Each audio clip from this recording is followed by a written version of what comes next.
ناندیڑ شہر پر موسم کی سختی نے اپنا قہر ٹوٹ پڑا تھا۔ آسمان سے موسلادھار بارش ہو رہی تھی، جیسے بادلوں نے پانی کی ساری ڈولیاں ایک ساتھ انڈیل دی ہو۔ تہرا نگر، شراوستی نگر اور سعادت نگر کے علاقے اس برسات کی زد میں آ گئے تھے۔ گلیاں ندیاں بن گئی تھی اور گھروں میں پانی گھس گیا تھا۔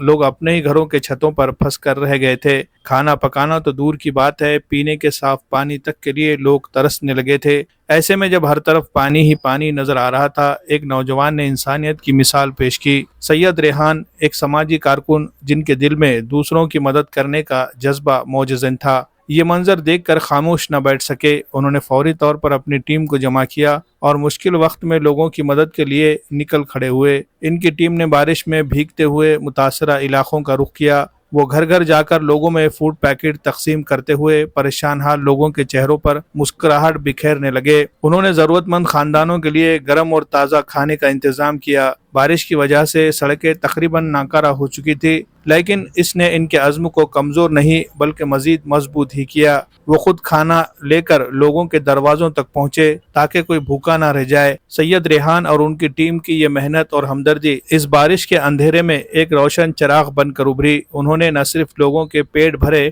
بلکہ ان کے دلوں میں امید کی ایک کرن بھی جاگزی کی۔ یہ واقعہ ہمیں سکھاتا ہے کہ چھوٹے سے چھوٹا کام اگر خلوص سے دل سے کیا جائے تو وہ کسی کی زندگی میں بہت بڑی تبدیلی لا سکتا ہے اور کسی کی مشکل کو کم کر سکتا ہے۔ Bureau report, MCN Urdu news. بھروسے مند اور ٹکاؤ فرنیچر کا واحد مرکز، Nanded furniture manufacturing centre Nanded.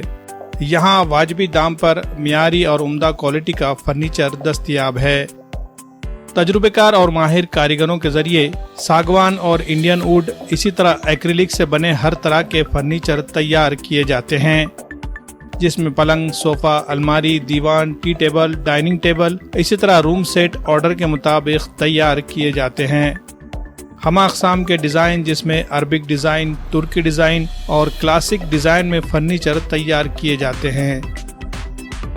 مزید تفصیلات کے لیے رابطہ کریں۔ ناندیڑ فرنیچر مینوفیکچرنگ سینٹر، نزد tyre board, Kaman, Bilal Nagar, Nanded. Proprietor Mohammad Amir Hamza خنداری۔